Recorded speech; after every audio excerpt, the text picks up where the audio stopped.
Today, for the Series 6 exam, we are going to cover a critical topic for Class A mutual fund shares, which is how investors can achieve reduced sales charges through breakpoints. A front-end sales charge, or load, is a fee paid when an investor purchases shares of a mutual fund. This charge is a percentage of the public offering price. However, fund companies offer discounts for larger investments, and these discount levels are called breakpoints.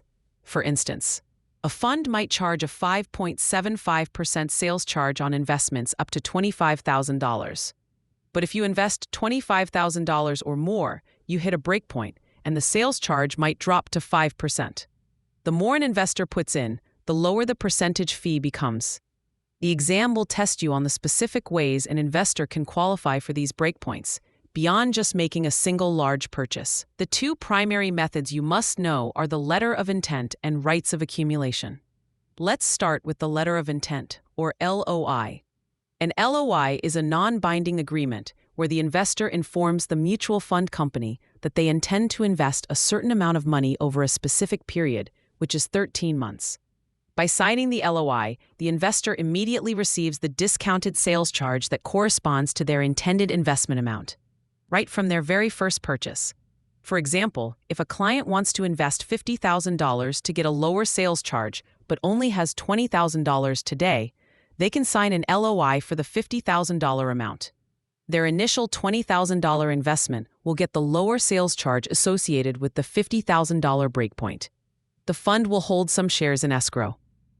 If the client fulfills the letter by investing the remaining $30,000 within 13 months, the escrowed shares are released. If they fail, the fund sells the escrowed shares to collect the higher sales charge they would have originally paid. A key feature to remember for the exam is that an LOI can be backdated up to 90 days to include any purchases made within that time frame. Next, we have Rights of Accumulation, or ROA. This method allows investors to combine the current market value of their existing shares in the same fund family with a new investment to qualify for a breakpoint. Unlike the LOI, Rights of Accumulation do not apply retroactively to previous purchases. The discount only applies to the new money being invested. For example, imagine a client invested $30,000 5 years ago, and due to market appreciation, their holdings are now worth $45,000. Today, they want to invest an additional $10,000. The fund will look at their total position, which is now $55,000. This total value qualifies them for the $50,000 breakpoint. Therefore, the new $10,000 investment will be assessed the lower sales charge. Their original investment is not repriced. A critical distinction is that ROA uses the current market value, including growth, whereas an LOI is based on the total amount invested. A common exam trap revolves around the prohibited practice of breakpoint sales. This is when a registered representative knowingly encourages a client to invest an amount just below a breakpoint to earn a higher commission. For example, if a breakpoint is at $50,000 and the rep sells a client $48,000 worth of the fund without informing them that an additional $2,000 would qualify them for a reduced sales charge, that is a violation. You have a duty to inform your clients of all available sales charge reduction opportunities.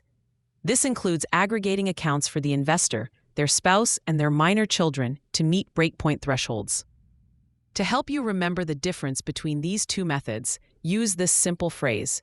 You show your future intent with an LOI, and you use your accumulated past for an ROA. An LOI is a forward-looking promise, while an ROA leverages your accumulated existing asset value for a current purchase. Understanding these nuances is key to mastering this section of the exam.